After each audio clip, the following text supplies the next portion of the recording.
The year is May 2014. The GH4 has just been released. And now it's 2022, 8 years later. Can you still take good video with the GH4?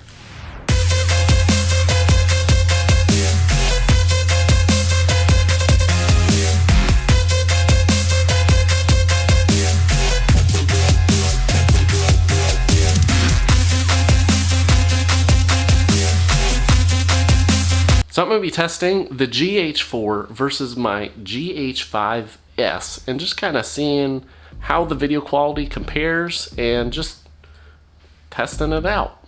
The GH4 is actually pretty cheap when you buy it used.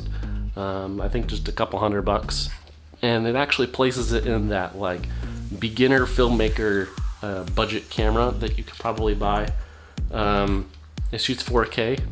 It can shoot HD in 60 frames per second.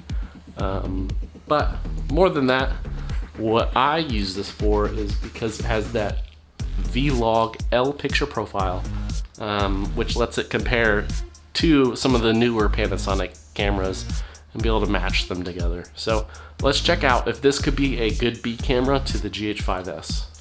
Now obviously you're not going to get the same low light performance, and here's just a quick test to show you the differences at the different ISOs of the two cameras.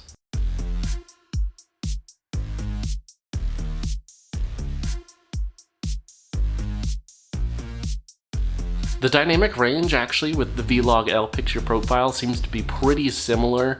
You're not going to be losing a ton of dynamic range when using this camera and the Gh5S. A lot of that dynamic range is probably in the shadows. Here's a picture of both the GH4 and the GH5 with just those shadows boosted a little bit, and you can see that there's a lot more noise in the GH4's shadows than the Gh5S. I tried to do some photos. Obviously the Gh5S has less megapixels than the Gh4, but even when I zoomed in, the sharpness seemed pretty similar.